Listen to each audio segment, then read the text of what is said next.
Hello, c'est Valentin, le fondateur de Offbound. Si tu t'apprêtes à faire tes premiers recrutements, faut absolument que tu regardes ce replay. J'explique absolument toutes les erreurs que j'ai faites quand j'ai commencé à faire mes premiers recrutements et surtout les systèmes que j'utilise pour recruter la première, deuxième, troisième personne et comment les gérer. Tout est dans ce replay. Je te laisse regarder ça. Bon visionnage, mets un like, abonne-toi et à très vite. Ciao, ciao. Comment recruter quelqu'un de A à Z et après on verra concrètement qui vous devez recruter en premier, quelles tâches vous pouvez lui donner, etc. Et c'est quoi vos prios. Mais je repasse rapidement là-dessus. C'était où j'avais partagé ça. Première chose à faire déjà, encore une fois là c'est très technique, comment on recrute quelqu'un, on verra juste après. Dans votre cas, quels sont les prios, tu vois, des personnes à recruter. Le funnel qui marche le mieux, pour moi, c'est une offre de recrutement extrêmement classique, où du coup, moi ce que j'aime bien, c'est je passe par un tally qui est gratuit, avec juste centraliser au moins les demandes. Typiquement, voilà, je vais vous montrer la partie Head of Contenu. Là, j'avais lancé ça il y a quelques mois. Bon, 300 visites, 50 submissions, etc.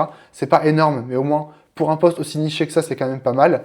Déjà, extrêmement simple, je peux centraliser absolument toutes les réponses des personnes là-dessus. Donc au moins, j'ai un truc extrêmement clean et je peux comparer les gens. J'ai leur LinkedIn, j'ai les réponses qu'ils m'ont données, etc. Le questionnaire, il ressemble à quoi? Encore une fois, d'ailleurs, tout est dans le school. Hein, pour ceux qui veulent copier-coller les tallies, les questionnaires, tout est partagé là-dessus. C'est un truc extrêmement simple. J'explique rapidement le poste, information de contact, etc. Sous quel délai est-vous disponible? Bref, 2-3 questions, je ne vais pas revenir là-dessus. En tous les cas, tout est expliqué, encore une fois, dans le school.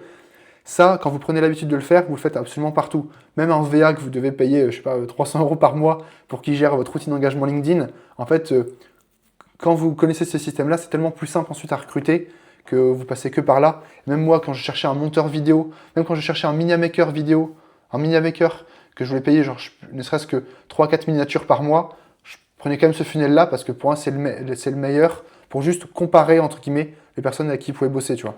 Même pour des prestataires, limite, ça peut être pertinent. Donc ce que je fais, c'est je fais un mini tally, pas très compliqué, au moins juste pour centraliser, entre guillemets, toutes les demandes là-dessus. Encore une fois, le tally, j'analyse dans le school, c'est extrêmement simple. Le truc que je mets en plus pour avoir des vraies candidatures qualitatives, sinon vraiment, t'as que des touristes, obligatoire de mettre une vidéo Loom de présentation de la personne. Et d'ailleurs, il y a toujours des gars qui ne le font pas, donc les gars qui ne le font pas, automatiquement, ils sont exclus. Mais au moins, ceux qui le font, ça montre qu'ils sont vraiment, entre guillemets, ils ont vraiment pris soin de ça. Donc voilà, il y en a plein qui me font des vraies vidéos Loom, ce qui est nickel. Tous ceux qui me mettent des fichiers Drive, et en fait, le fichier en privé, bon bah déjà, c'est éliminatoire. Enfin, si le gars même pas arrive à partager en public sur le questionnaire, c'est quand même mal parti pour bosser chez Offband. Donc au moins, ça me fait un filtre. Tous les gars qui prennent pas le temps de répondre et qui mettent un faux lien, ou alors typiquement, tu vois, ils mettent un truc comme ça, qui est du coup leur CV, ça dégage aussi. Au moins, j'ai uniquement, là, parmi les 47, peut-être même que 20-30 personnes qui ont fait ça sérieusement et qui ont fait un vrai Loom pour se présenter. Déjà, ça me fait un bon filtre là-dessus. Ensuite, le hack qui est super important à faire, c'est faire une rapide vidéo du coup qui présente le poste. Alors à la fois, pourquoi il faut le faire? Parce que les meilleurs profils, en vrai, ils sont quand même très compliqués à aller chercher. Enfin, je veux dire, il faut aller les chercher. Les meilleurs profils, en général, ils ont déjà un taf, etc. Donc il faut vraiment leur vendre. Mais même de rien, même si vous les payez, c'est quand même à vous en vrai d'aller draguer parce que les meilleurs profils, il faut vraiment aller s'arracher pour les trouver, tu vois. Et quand je dis meilleurs profils, c'est pas forcément le consultant excellent que vous payez 10 000 €, c'est même une personne que vous ne payez pas beaucoup. Bah, n'empêche, s'il est bon et qu'il a un bon rapport qualité-prix, il va se faire également prospecter par d'autres personnes qui veulent bosser avec lui. Donc c'est vraiment à vous, tu vois, de vendre vraiment le poste. À la fois, je peux être très dur en entretien sur la partie sélection, et tu vois, vous l'avez vu, bah, si le loom il est mal fait, ça dégage. Si jamais le lien il est pas public, ça dégage. Mais pour autant, je vends vraiment le poste. Et pour checker les vidéos, de toute façon, tout est public sur mon site. J'ai une section, tu vois, recrutement, où je partage les personnes que je recrute. Le début, pendant 1 minute, je chauffe la personne, je dis à quel point, je sais pas, elle peut gagner beaucoup, je dis à quel point elle peut grossir avec nous, je vends vraiment la boîte, parce que c'est important, tu vois, entre guillemets, d'exciter un peu la personne pour répondre au formulaire. Donc ça, vidéo ultra simple, très facile à faire. Et surtout, le point important, pourquoi on fait une vidéo? Et d'ailleurs, je vais vous montrer la vidéo spécifique, parce que c'est ça qui est important. On fait une vidéo Loom qui ensuite pousse vers un questionnaire. Donc là, alors je dis Loom, ça peut être un autre, mais en tout cas, c'est la vidéo ensuite qui pousse vers un appel à l'action. Typiquement, on a ça ici. À chaque fois, j'ai un bouton que j'ai mis sur Loom pour le formulaire. C'est pas anodin, c'est parce que du coup, une fois qu'on a fait ce funnel-là, l'idée c'est de mettre le plus de personnes possible dans son funnel. Donc là, son funnel, il est construit, on a la VSL, on a le tally. L'idée, c'est uniquement un jeu, tu vois, de volume, comme la partie acquisition. Combien de personnes vont voir le tally, combien de personnes vont le remplir? En vrai, c'est le seul truc. Et tous ceux qui galèrent avec le recrutement, j'en ai répondu à quelques-uns là, qui sont dans ce call, c'est juste vous n'avez pas assez de gens dans votre questionnaire. Enfin, si jamais vous avez 1000 personnes qui postulent à votre offre, vous trouverez mathématiquement la bonne personne. Si vous voulez le top 10%, il vous en faut au moins 10. Si vous voulez le top 1%, il vous en faut au moins 100. C'est plus ou moins mathématique, tu vois, là-dessus. Donc l'idée, c'est d'apporter le plus de masse possible sur les formulaires. Et pour ça, moi, j'ai utilisé pas mal de méthodes différentes. Tout d'abord, réseau, en vrai, ça marche bien, surtout pour les personnes qui sont connues. Donc n'hésitez pas à en parler à votre réseau, etc. Ça, c'est le truc vraiment classique. Organique, parlez-en sur LinkedIn, en Instagram, newsletter, enfin sur tous les réseaux que vous avez. Donc c'est toujours des posts qui marchent extrêmement bien. J'ai pas les miens sous le coude, mais les posts où je dis que je recrute une personne, c'est constamment ceux qui font le plus de vues chez moi parce que tout le monde republie le post. C'est des posts qui marchent extrêmement bien, extrêmement simples à faire. Même si vous recrutez un petit post, faisant des posts LinkedIn, etc., ça marche toujours très bien et ça vous apporte quand même beaucoup de personnes qualifiées. Moi, les posts que j'avais fait à chaque fois, c'était genre 100, 200 likes, alors qu'à l'époque, je faisais pas beaucoup de likes. Et juste avec ça, au moins, j'ai des personnes qualifiées. Et d'ailleurs, by the way, ça apporte également des clients parce que du coup, les gens voient à quel point vous grossissez et du coup, sont impressionnés. Donc, je ne vais pas vous dire de mentir et de faire des faux posts de recrutement juste pour montrer que vous grossissez, ça sert à rien. Mais mine de rien, quand j'avais fait du coup des posts sur je recrute un head of contenu, je recrute un head of sales, les gens disent ah ok, en fait, il est plus tout seul, il a telle personne, etc. Et en vrai, mine de rien, ça peut également apporter des clients au passage. Donc ça, du coup, faire des posts. Et enfin, après, bombarder tout ce qui est plateforme de freelance. Pour moi, en vrai, c'est quand même ce qu'il y a de mieux. Upwork, pour ceux qui ne sont pas très qualifiés, tout ce qui est VA, etc., ça peut marcher. Malte, en vrai, marche très bien là-dessus. Il y a quand même beaucoup de profils qui sont intéressants. Surtout, comme tout le monde a eu un profil Malte, même moi, j'ai eu un profil Malte, je pense peut-être beaucoup d'entre vous ont eu un profil Malte, même si c'est pas actif, au moins on peut rapidement faire du sourcing. Et moi, si je vous ouvre mon profil Malte, alors c'est pas moi qui gère tout ça, c'est du coup mon assistant qui gère le recrutement. C'est un peu la chose sympa quand tu commences à recruter. Tu recrutes des gens qui recrutent des gens, du coup, tu n'as même plus à le faire. Mais typiquement, là, il harcèle plus ou moins tous les gars sur Malte. Là, actuellement, je trouve un gars, tu vois, en consultance, par exemple, pour accompagner potentiellement des clients. Et juste, il lance plein d'annonces différentes. Et ça, il faut accepter de faire de la masse. On fait le questionnaire, on fait la vidéo, et ça, on fait ça proprement. Par contre, après, il faut arrêter de réfléchir. Il faut arrêter de se poser la question de « Ah, est-ce que telle personne pourrait être pertinente ou pas ?» Non, on bombarde là-dessus. Si jamais, je cherche, je prends un exemple, on en reparlera juste après, parce que ça peut être votre cas. Business Developer en remote, j'appuie sur rechercher, je crée une annonce Malte et j'ajoute absolument tous les business développeurs. À la rigueur, si jamais je ne veux pas me ruiner, parce que je peux dire que je suis à moins de 400 euros. D'ailleurs, pour ceux qui me posent la question, le TJM a aucune importance sur Malte. Il y a des gars qui m'ont, je ne sais plus s'ils sont là, mais ils me disent, ah ouais, j'ai vu des gars, ils sont à 400 euros de TJM sur Malte. En fait, sur Malte, il faut en mettre un, du coup les gens en mettent un, mais ça n'a absolument rien à voir avec leur vrai TJM. C'est pas parce qu'ils mettent 400 euros de TJM que vous allez les payer 8000 euros par mois s'ils bossent en full time. Ça n'a rien à voir. Donc typiquement là, je peux me dire, je veux volontairement un peu des jeunes, donc je veux des gars entre 0 et 7. Je veux des gars qui théoriquement, entre guillemets, attendent moins de 450 euros. Donc évidemment, ça sera quand même moins in fine, mais je veux plus ou moins dans cette range-là. Et là, du coup, simplement, j'ai juste à tous les ajouter. Alors, je peux vous montrer un tuto Malte, mais je les ajoute tous à mon annonce Malte. Et ensuite, je les relance comme du coup ce que fait mon assistant là-dessus. Et c'est là où c'est important d'avoir fait une vidéo, parce qu'en fait, on va pouvoir rapidement du coup, centraliser toutes les demandes. Parce que l'enfer, c'est que si jamais vous avez des DM LinkedIn, des DM WhatsApp de votre réseau, des gens qui vous répondent sur Malte, qui vous répondent sur Upwork, voire sur d'autres plateformes, et qui vous disent « Ah, moi je suis intéressé, etc. » Soit vous allez faire des calls, mais du coup les calls ils seront pas qualifiés, ou alors vous n'aurez pas d'informations. Ce qu'il faut, c'est centraliser absolument tout dans du coup un sheet extrêmement simple. Toutes les candidatures, elles sont ici. Après, je mets ça dans un Excel et je dis qui est pertinent, qui n'est pas pertinent, etc. Et pour faire ça, le problème, c'est que Malte, si vous envoyez un tally, ils vont vous bloquer, parce que forcément, ils savent que les gens essayent un peu, tu vois, de sortir les gens de Malte, et eux, leur job, c'est de faire en sorte que les gens restent, du coup, dans Malte. Et dans ces cas-là, c'est pour ça que ça marche bien. Envoyer un loom, Malte m'a jamais bloqué, alors j'ai envoyé des centaines de looms en DM. Je scroll parce que j'aimerais vous montrer un exemple. Hop, voilà, typiquement, ça devrait être un truc comme ça. On envoie le projet automatiquement. Si on n'a pas de réponse, comme en prospection, automatiquement, du coup, on relance la personne avec un message copier-coller. Et une fois qu'il me répond, j'envoie le loom. Le loom ne se fait pas du tout bloquer sur Malte parce que du coup, c'est pour expliquer le job. Mais ce que Malte, entre guillemets, voit pas sans jouer les hackers, c'est qu'en fait, sur le loom, du coup, on peut le voir ici, sur n'importe quel loom, j'ai un bouton à chaque fois ici, formulaire. Et du coup, là, ils remplissent le formulaire. Et au moins, du coup, je peux sortir de Malte. Je n'ai pas à les payer sur Malte et j'ai pas au moins à centraliser les candidatures sur Malte. Voilà. Ça, c'était pour le funnel pur sur la partie recrutement. Je sais pas s'il y en a certains qui l'ont déjà testé, celui-là. Je pense que Victor et Paolo, vous l'avez fait pour vos recrutements.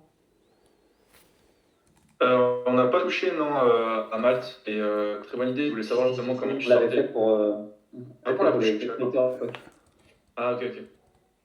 Et ouais, en gros, on avait copié-collé ton funnel avec Tali, etc. pour demander justement aux gens de faire une petite vidéo. On est allé sur Alt, Working. Ok. Et je crois que c'est tout.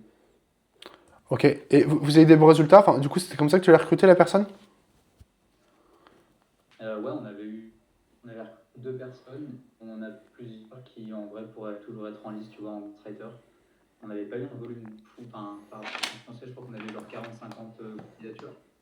C'est pas mal, ouais. Dessus, quelqu'un qui était bon, quoi. Ok. Ok, carrément. Bah, on en reparlera un peu plus après sur la fin du live sur concrètement qu'est-ce que vous avez fait, etc. Mais en vrai, bah, pour vous, c'est nickel, c'est que je me rappelle que vous l'avez fait.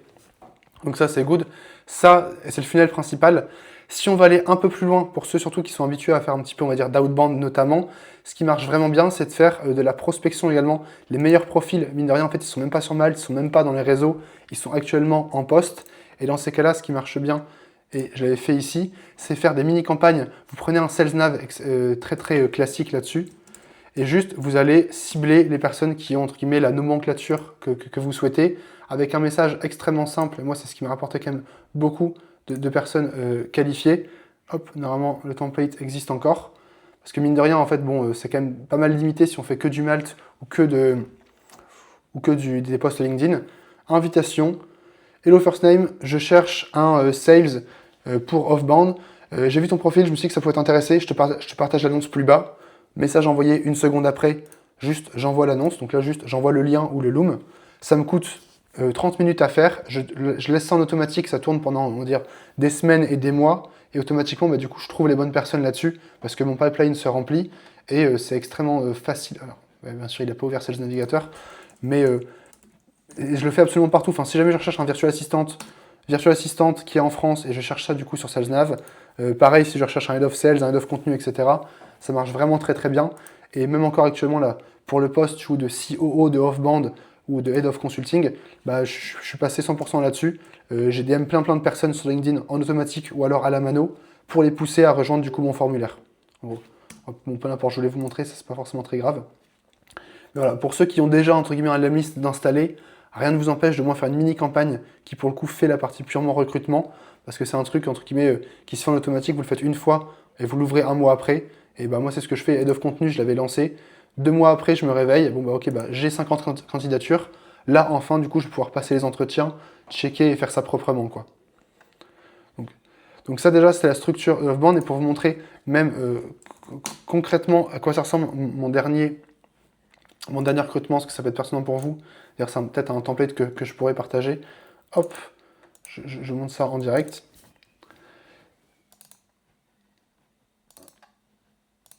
Alors, je ne sais pas si je... Non, je pense pas que je disclose d'informations, on va dire, particulières. Là, en gros, j'avais fait du coup, juste, j'exporte le tally dans un Google Sheet, j'analyse du coup les candidatures, je check les appels, et à chaque fois, du coup, alors je fais une... Alors, peut-être cacher un peu les remarques, parce que je sais pas ce que je dis, peut-être que je suis pas très gentil, mais peu importe, je cache un peu les remarques. Juste, je fais un truc pas qualifié, call demandé et call réservé, un final extrêmement simple même en setting, et du coup j'avance comme ça, j'élimine les personnes pas qualifiées. Forcément, je fais beaucoup plus d'appels que prévu, parce que une bonne personne, il peut me dire au bout d'une semaine qu'il est plus dispo, donc il faut avoir des gens en back-end là-dessus. Et demain, ça va vous apprendre beaucoup de juste faire des calls de recrutement, même si encore vous n'avez pas forcément le budget et le besoin pour le faire. Juste commencer à avoir des calls, voir si les gens sont pertinents. En vrai, c'est un truc que je conseille presque à tous. Hop. Typiquement, alors je pense pas que Guillaume soit là typiquement, mais Guillaume qui sait qu'il dans 2 mois, en fait, il va commencer à recruter une personne qui va gérer ses clients. Rien n'empêche le maintenant lancer des recrutements, au moins maintenant faire 2-3 appels, juste pour se préparer un petit peu là-dessus. En vrai, c'est des trucs super intéressants à faire. Donc ça, c'est la partie structure. Pour finir sur le sujet, et après du coup je répondrai à vos questions, short things short, du coup vous passez un entretien plus ou moins classique avec la personne, entretien 2, je suis pas trop partisan, tu as des entretiens vraiment complexes, et c'est juste entre guillemets de poser des questions un petit peu simples. Le seul point sur lequel je peux vraiment entre guillemets vous dire de faire attention parce que ça m'est arrivé, bien check les motivations personnelles, à quel point du coup la personne Le problème, c'est que si elle est mauvaise, bon, bah, vous le verrez, mais si elle est très très forte, il y a des chances pour qu'elle soit en fait beaucoup plus entrepreneur que salarié, même si bon, vous pouvez ne prendre pas forcément un salarié, et au final, au bout d'une semaine, il part parce qu'il veut monter son agence. Ça arrive à beaucoup d'entre eux monde, et il faut trouver entre guillemets cet entre-deux-là. Et pour moi, c'est des questions que je pose à chaque fois, avant même de parler du poste. Première, entre guillemets, déroulé de votre appel pour la partie recrutement. D'abord, vous posez plein de questions, vous ne parlez pas du poste, vous ne parlez même pas de c'est quoi la mission, qu'est-ce que vous attendez, parce que sinon ça va être biaisé. Si vous dites dès le début que vous cherchez un gars en full time, si vous posez la question ensuite, bah c'est quoi tes dispo, il va dire bah moi je suis dispo en full time. Peut-être qu'il vous a pas répondu ça, tu vois, de prime abord. Donc moi j'insiste là-dessus, même si du coup les gens parfois sont un peu déstabilisés. Je parle pas du tout du poste que je recrute, même pas de off-band. Je pose plein de questions. Et une fois qu'il m'a répondu, là, une fois qu'il m'a répondu, on va dire objectivement, là seulement je peux lui expliquer le job et ce qu'il pourrait faire. Et notamment, le truc super important, check du coup des motivations personnelles. Pourquoi t'as postulé? Tu te vois où dans 12 mois? Tu te vois où dans 2, 3, 4 ans? Si le gars il vous dit que son rêve dans 6 mois c'est de lancer une startup, bah vous savez qu'au bout d'un moment il va partir. Donc en fait, autant pas prendre quelqu'un comme ça et prendre une personne qui pourrait, tu vois, s'engager sur le long terme avec vous. Ça, c'est un vrai sujet. Donc faites attention parce que ça, j'ai perdu pas mal de temps à cause de ça, quoi. Hop. Donc ça, gros check à faire attention. Ensuite, une fois que vous avez, on va dire, la personne onboardée, évidemment, je fais ça rapidement pour en reparler concrètement si vous avez des questions. Concrètement, comment vous lui centralisez? Ça, c'est simple. Vous partez du principe qu'elle peut partir du jour au lendemain. Si jamais c'est pas assez clair, vous partez du principe qu'elle peut mourir presque du jour au lendemain et vous documentez absolument tout ce que vous faites avec elle.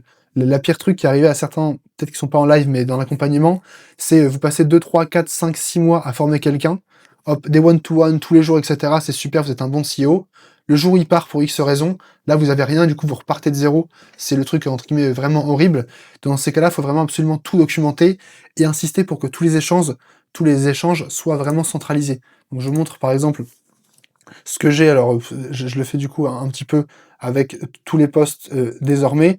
Si jamais je sais pas, sur la partie head of contenu, là, si mon head of contenu, je sais pas, il part ou il meurt, bon ça m'embête beaucoup, mais mine de rien, j'ai quand même entre guillemets mes SOP et rapidement je peux retrouver notre personne. Et du coup, toutes les communications que je fais, tout est centralisé. Alors c'est ultra entre guillemets détaillé, donc je vais pas forcément tout checker, mais le moindre conseil que je lui ai donné il y a 2 mois sur la routine d'engagement Instagram, fais tel truc, et ben au moins j'en ai fait des looms qui sont centralisés ici, comme ça si jamais il part, je ne perds pas mon temps. Pareil pour les reviews que je fais, typiquement ça peut être intéressant que je vous montre ça, parce que c'est un exemple très précis, il y a peut-être pas assez de gens qui le font. Je sais pas si je l'aurai, mais par exemple, si j'ai un SOP sur créer du coup les posts LinkedIn pour la partie newsletter, les analyses de posts que je fais à la personne qui a créé, à mon assistant qui fait ça, je me filme en train de le faire, je le mets sur le Notion, comme ça, si jamais dans 6 mois je change de head of contenu, la personne peut voir les analyses que j'ai faites il y a 6 mois avec cette personne-là. Donc ça, c'est super important. De manière encore plus concrète, là, je passe beaucoup de temps avec mon head of sales, Alexandre, pour analyser l'école. Tous les calls que j'ai analysé, forcément, je ne fais pas des retours en one-to-one comme ça à l'oral, etc. Non, tout est centralisé ici dans écouter les appels. Comme ça, si un jour je dois changer d'head of sales ou alors j'en ai un nouveau, bah, je gagne beaucoup de temps parce que je suis là. L'analyse de tel call avec Miguel, voici ce qui allait pas, voici ce qui a fait. Et du coup, mon analyse est ici. Et donc, tout est vraiment centralisé. Enregistrez tous vos appels, centralisez tous vos échanges. N'importe quel conseil que vous donnez à quelqu'un avec qui vous bossez, vous le mettez dans un espace Notion, c'est ce qu'il y a de plus simple. Comme ça, au moins, vous avez une vraie banque. Et la prochaine personne que vous recrutez, soit pour ajouter une personne, soit parce que la personne n'est pas assez compétente, donc vous devez la changer, vous lui dites, bah écoute, prends-toi une semaine, tu penses absolument tout le Notion, tu regardes tout, et déjà, ça va vous éviter de vous répéter. Donc ça, gros point, super important. Documentez absolument tout là-dessus. Hop. Et pour finir, je fais un truc un peu condensé, comme ça on aura le temps après de faire du cas par cas. Concrètement, comment vous documentez? Faites des SOP, c'est ce qui marche le plus simple. SOP, c'est quoi? C'est peu importe, Standardized Operation Procedure, peu importe. Le vrai sujet, c'est comment on fait un truc A, de A à Z, comment on le fait exactement. Et ça, détailler le plus possible pour que, même si la personne est smart, même si la personne sait comment faire, on part du principe que c'est un enfant de 10 ans qui sait pas comment le faire, et vous lui montrez de A à Z. J'en ai refait encore aujourd'hui, donc je vous montre exactement comment je l'ai construit. Là, j'ai fait des SOP contenu, CapCut, parce que du coup, je commence à faire du contenu un peu plus travaillé, j'ai une nouvelle caméra, etc. pour j'ouvre une chaîne secondaire, donc du coup, j'ai fait un SOP là-dessus, pour vous montrer exactement concrètement, parce que ça peut être un cas intéressant. J'ai acheté une nouvelle caméra, je veux lancer du coup une chaîne secondaire qui fait des vidéos entre guillemets un peu plus soit face cam, soit des vidéos un peu plus travaillées. Dans ces cas-là, je me suis pris 3 heures pour tester un peu CapCut, voir comment ça marchait. Une fois que j'ai compris exactement c'était quoi le SOP pour monter une vidéo CapCut pour moi avec ma caméra, je tourne une vidéo de c'était genre 10 minutes qui explique exactement comment tu modifies tel ou tel truc dans le logiciel, et c'est pareil absolument partout. Le truc magique pour ceux qui ont Loom, et d'ailleurs pour ceux qui l'ont pas, installez Loom parce que au-delà de juste de faire des vidéos, ils vous font des SOP qui sont en fait automatiques, et en vrai ça peut être sympa. Moi ce que je fais c'est que j'ai la vidéo que je tourne, j'appuie sur un bouton, c'est de l'IA, j'appuie sur Create SOP juste là, et automatiquement il va me créer le SOP avec étape 1, étape 2 et étape 3 avec les screenshots, je copie, et directement, hop, je mets dans mon Notion, et là du coup c'est ce que j'ai fait. Là, on a la vidéo, et si la personne veut être plus accompagnée et veut avoir des détails, il clique sur SOP, et automatiquement ça c'est de l'IA. Il a étape 1, étape 2, ajuster les courbes pour établir les contrastes, faire ça, avec les bons screens. Franchement, insane leur truc. Je sais qu'il y a d'autres concurrents, mais le Loom, je paye 24 € par mois. Le temps que ça me fait gagner, en vrai, est juste insane là-dessus. Et Paolo est choqué, hein, apparemment, de son emoji. Tu connaissais pas Paolo? Non, j'avoue, je connaissais pas. Je connaissais un autre outil que j'avoue, j'ai jamais utilisé, mais c'est tout le moment un peu chiant où tu dois bah, faire la mano, grosso modo, mettre à plat ce que tu as fait par étape, quoi. Ouais, Donc, bien vu. Surtout quand en général, je fais un loom en plus pour montrer ce que tu fais, donc ça gagne de temps. ouais, 100%. Moi aussi, hein, je faisais à la main, franchement, ouais, je fais une vidéo qui est claire, et en fait, franchement, leur IA est très très bien faite, ça récap. Peut-être que c'est pas parfait, mais dans tous les cas, bon, si la personne a une trace écrite, qui est ici, plus ensuite la vidéo, c'est amplement suffisant. Évidemment, du coup, pour chaque SOP, on met à chaque fois les accès des logiciels si jamais il faut, on met les accès Drive, etc. Bref, on fait en sorte que la personne, de manière individuelle, elle peut faire une seule tâche. Et on essaie de tout centraliser là-dessus, même si ça peut paraître entre guillemets débile. Je vais pas faire un SOP sur comment gérer mon compte LinkedIn. C'est comment, je vais vous zoomer un petit peu, comment faire l'engagement LinkedIn daily, comment je réponds aux commentaires. Dans ces cas-là, exemple de commentaire qui est pertinent, quelle liste de posts je vais commenter. Si jamais je dois créer des posts, je vais pas dire, bah écoute, vas-y, écris des posts. Non. Voici, ça c'est le SOP pour les lead magnets, ça c'est le SOP pour X choses. Si jamais je fais un lead magnet, ça c'est le SOP pour faire une lead magnet avec la vidéo de la ressource. Ça c'est le SOP pour faire une vidéo, un lead magnet qui est avec l'intro extrait de YouTube, peu n'importe. Mais tout vraiment faire step by step, parce qu'en vrai, mine de rien, votre business, en vrai, c'est juste des systèmes, quoi. Les personnes vont quand même changer, à part vous, c'est possible qu'elles changent. Donc en vrai, quand tu résumes juste, bon bah, off-band, si jamais je grossis les traits juste, bah c'est ce Notion-là, quoi. En gros, qui définit ça. Parce que si tout le monde part, rapidement, je peux remettre des gens à travailler parce qu'ils ont les bons systèmes. Et ça, en général, c'est un peu là où vous cassez les dents, parce que même si on prend la bonne personne, faut quand même, entre guillemets, correctement l'accompagner, lui montrer comment ça se passe, et utiliser ça. Autre détail très très technique, Valentin, comment je donne mes accès à LinkedIn, comment je donne mes accès logiciels, comment je structure ça. Le truc le plus simple pour moi, c'est de créer un compte Chrome, un compte Google, une adresse mail Gmail gratuite par personne. Donc là, typiquement, j'ai un onglet Chrome qui est du coup le mien. J'en ai un pour Alexandre qui est mon sales, un pour OL, un pour celui qui gère le contenu. Je check sur l'onglet Chrome d'Alexandre. Et là, en fait, il a juste à se connecter à une adresse mail, donc je donne seulement, entre guillemets, un seul accès juste à un Gmail qui doit s'appeler, bah, du coup, sales@offband.fr, par exemple.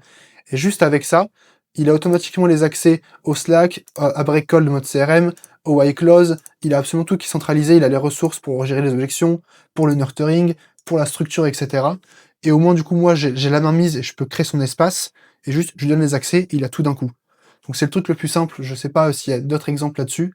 Mais voilà, juste vous créez un compte Chrome pour chacun de vos employés. Encore une fois, je dis employés, c'est un abus de langage, pas besoin de les prendre en CDI et de payer 2 fois leur salaire en taxes. Il faut faire des systèmes entre guillemets un peu plus simples. Mais juste comme ça, en vrai, ça marche très très bien pour les gérer. Hop. Et je vais prendre vos questions, je réfléchis si j'avais oublié d'autres points. Alors, ouais, je finirai ensuite là-dessus, et après je prendrai vos questions. Par où commencer? Parce qu'en fait, ça c'est aussi la grosse question. Qui je recrute en premier? Parce que parfois, ça peut être compliqué à savoir exactement qui je dois recruter. Ça, c'était une structure classique que je recommande à peut-être pas mal d'agences, mais ça peut évidemment pas mal bouger en fonction de votre secteur, vos clients, etc., ce que vous faites. Idéalement, on est d'accord que vous avez une personne en gros sur la partie délivrabilité. Donc délivrabilité, c'est quoi? C'est gérer les clients. Ça peut être un chef de projet, un customer success, un account manager en fonction de votre cible, de votre business, etc. Mais c'est une personne sur la partie délivrabilité, une personne sur la partie acquisition. Donc, acquisition, c'est juste être en charge de nombre de rendez-vous qu'on a par semaine. Ça peut être un gars qui fait des campagnes de cold email, du cold call, du compte LinkedIn, bref, peu n'importe. Un gars qui gère la partie acquisition, un autre gars qui gère la partie sales, donc la partie conversion. Parmi les rendez-vous, combien on a fait de ventes, etc. Idéalement, une personne en full-time qui gère la partie assistance, tous les petites tâches qu'on n'a pas trop le temps de le faire, ça peut être intéressant. Voir si jamais on fait un peu de contenu. Je sais qu'il y en a certains, peut-être pas ici, mais je sais que Mathéo, il en a un, typiquement. Un head of contenu qui peut aider, du coup, à gérer LinkedIn, à gérer d'autres contenus.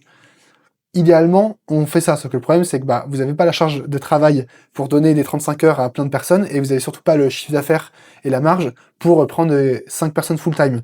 Donc le sujet, c'est par où je commence. Et moi, ce que j'aime bien, et c'est pour ça que je recommande à beaucoup de gens de commencer avec une VA, tu vois, je sais que Baptiste avait commencé, je pense qu'il y a peut-être pas mal d'autres gens aussi qui avaient commencé là-dessus, c'est que ce qui est bien avec une VA, c'est qu'en fait, vous pouvez, entre guillemets, l'utiliser euh, l'utiliser en tant que brouillon pour tester un peu vos tâches. Donc vous allez prendre une VA et vous dire bah écoute vas-y alors VA vous pouvez la payer cher mais je sais pas ça peut être entre 300 et 2000 euros par mois pour être très très large en fonction de la compétence de la personne et où elle est basée. En mode bah écoute je te paye X temps par semaine ou par heure ou par mois peu n'importe et juste même si elle est pas excellente et vous savez que vous allez devoir la remplacer au bout d'un moment, au moins vous vous entraînez à déléguer. Donc là typiquement je commence à faire 2-3 systèmes sur routine d'engagement LinkedIn, montage vidéo, bon vas-y je fais un SOP parce qu'elle peut m'aider là-dessus. Repurposing des contenus, elle check les contenus, elle les repurpose, je peux faire ça. Et je lui donne typiquement 5 heures par semaine à faire sur une tâche qui est la partie contenu. Sur la partie marketing, elle va pas gérer mon marketing, mais elle peut peut-être commencer à gérer mon setting par exemple. Elle peut peut-être juste répondre aux campagnes d'outbound. Et progressivement, vous commencez à déléguer, à faire des mini SOP pour un virtual assistant. Au moins, ça va vous entraîner à voir est-ce que vous êtes bon à faire un SOP parce que bon, c'est très très binaire. Si votre SOP il est nul, le résultat sera nul à la fin, du coup vous verrez qu'il y a un problème. Si le résultat est correct, ça veut dire que vous avez fait un bon SOP. Et donc, on s'entraîne à déléguer comme ça, avec une virtual assistante qui ne coûte pas très cher et pas beaucoup de pression. Et au fur et à mesure où on avance, on voit que la virtual assistante finit en full time. Et une fois qu'elle est en full time, on se pose la question de c'est quoi le prochain poste que je vais faire? Et quand on commence à faire des vrais recrutements, entre guillemets, là, on a déjà plein de SOP dédiés avec cette personne-là qui sont déjà faits. Donc là, par exemple, théoriquement, j'aurai 4 postes, mais je vais pas commencer à avoir 4 postes full-time. Donc je prends une virtual assistante que je prends, je sais pas, 15, 20 heures semaine, tu vois, peu n'importe. Ça peut être simple, on pourra reparler ensuite de comment les recruter, les VA. Je m'entraîne un peu, je fais des SOP, je me casse les dents, ça marche pas, etc. Mine de rien, je m'entraîne et je commence. Je vois bien que elle finit à 35 heures et qu'elle est full-time et qu'en fait, elle gère quand même beaucoup de projets clients. Par exemple, pour une agence un peu classique, c'est une grosse gestion de temps, tu vois, elle gère les clients, ou alors juste elle gère le customer success, les admins, etc., les onboarding clients. Dans ces cas-là, ok, prochain recrutement, tous les SOP sur la partie delivery client, etc., je les mets à part. Je lance des recrutements pour une personne qui gère les clients, et hop, j'ai une personne qui arrive, encore une fois, progressivement à 10, 20, 30 heures semaine, qui arrive là-dessus, et elle gère le reste. Pareil, hop. Ensuite, du coup, je fais ça sur la partie bizdev, et pour rendre ça concret et pour finir là-dessus, moi, typiquement, c'est ce que j'avais fait. Il y a quelques années, j'avais commencé avec un virtual assistant, et d'ailleurs, avec qui je bosse encore, où j'ai donné plein de tâches. Ok, je lui donne plein de tâches. Il finit à 35 heures, donc là, il est capé. Ok, c'est quoi la tâche principale qui lui prend du temps? C'était le setting LinkedIn. À l'époque, il faisait du setting. Ok, prochain recrutement, je prends un setter LinkedIn. Donc là, du coup, je recrute un setter LinkedIn en lui disant, ça fait déjà 4 mois que j'ai un virtual assistant qui travaille. Il a eu X résultats. Voici les SOP. Donc au moins, c'est facile à onboarder. Je le mets du coup progressivement en full time là-dessus. Ensuite, le VA, il gère le contenu, il gère un peu les recaps, les appels, il gère les trucs. Ok, je lui redonne des tâches, il finit à 35 heures. Ah, bah là, il passe 20 heures de son temps à créer du contenu. Ok, je prends les tâches, j'en fais un SOP, je recrute du coup un head of contenu à part, et je fais ça constamment. Pour moi, c'est un peu la meilleure manière de commencer à recruter là-dessus. Et c'est tout pour un masterclass extrêmement condensé. Dites-moi si vous avez des questions, si vous voulez que je revoie sur des points précis, parce que j'étais très rapide volontairement, parce qu'il y a beaucoup de choses à voir. Dites-moi.